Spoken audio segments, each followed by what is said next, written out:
Hi, it's Chris Watkin here, joined by the wonderful Kate Gregory, Supremo letting agent guru. Thanks for joining me today. Thank you for having me, Chris. Letting agents should prescribe and not sell. What does that mean? Talk to me.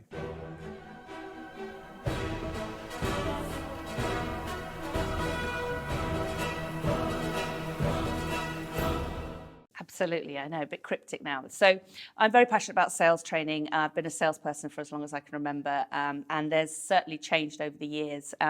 One of the things that I think is working incredibly well at the moment in terms of conversion, because what does everyone want at the moment? They want more landlords, right? So these good old-fashioned conversations and conversions, as well as putting stuff out on marketing and social media, and everything you're doing is actually, rather than selling and cramming the message down someone's throat, which we all know is not really working anymore. Because everyone seems to be doing it. It's look how wonderful we are, look at our market share, look how brilliant we are.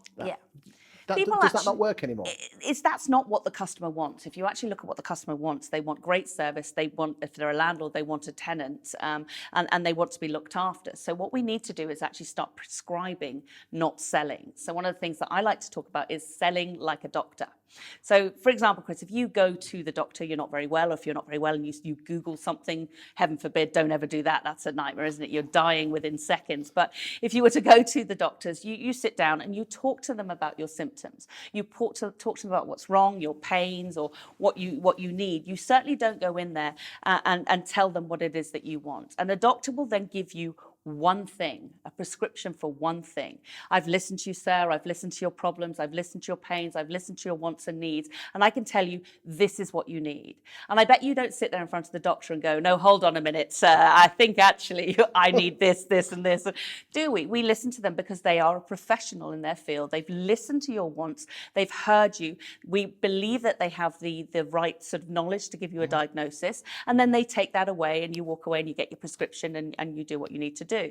So let's think about sales in this way. If you're sat in evaluation or you're talking to a landlord, we quite often, as you say, as salespeople or as letting agents or whatever it may be, launch into it. Right? We can do this. We can do this. We might have a presentation. We might sit down there. Here's all our services. We can do this. We can do this. We can do this. We can do this. 26 hours a day. Absolutely, yeah. 8 days a week. Exactly. And we've got this service. Or you can have this, and you can have this on, and you can do this. Exactly. And it's not Look at our working. Market share. Is this what the landlord wants? Well, obviously, because it's good for my ego seeing all these for sale boards exactly. and a me pie chart. That doesn't work. So what I like to say is you've got 2 of these and 1 of these. Use them in ratio. Listen to what the person wants. Hear their needs. Hear their pains. Because it's only when you really understand what it is that they need are you able to diagnose what service they need from you. But how do you get a landlord to talk to you in the first place? It's all very good being a prescription service and being a trusted advisor.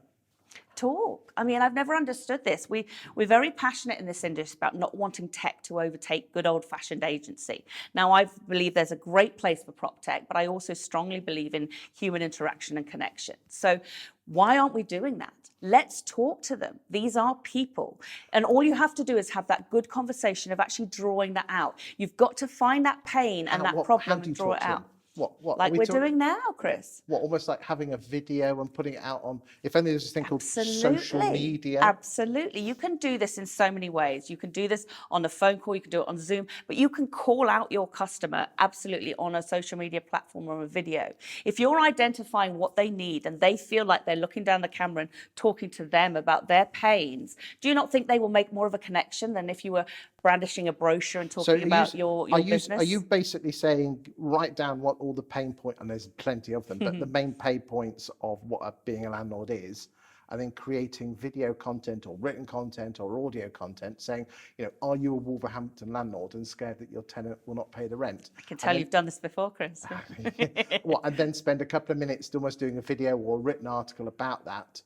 But then What, giving it all away? But you're giving it all away for free. You're not giving it away. You're making someone feel heard and identified. So if you think with scrolling But through if I'm Facebook, giving it away for free, you're not really giving it away. What you're giving away is the fact that you understand and you get what they need. So if you feel like you're being called out on a video and you're saying, God, that is me, that's absolutely is me, you suddenly feel an instant connection that that person understands you, that they get what you want, they get what you need. And they're probably going to give you something slightly different than what another agent is. And that is what everyone in this industry is desperate for, is a differentiation between the person next door.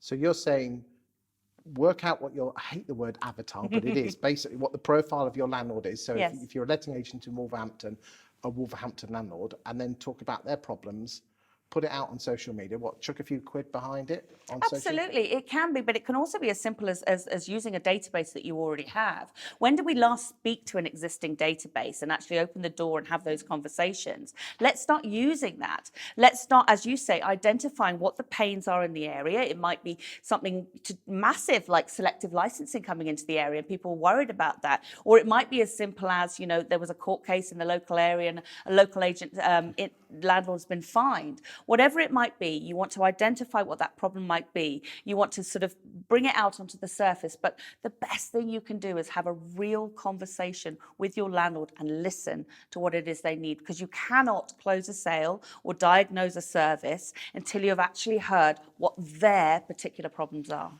Do some great marketing, talking about their problems, come up with a solution that will attract landlords to you, then listen to them. Don't put your sales hat on, listen to what their problem is. So you're almost repeating yourself again, but on a one-to-one basis. Yes. And then prescribe a solution.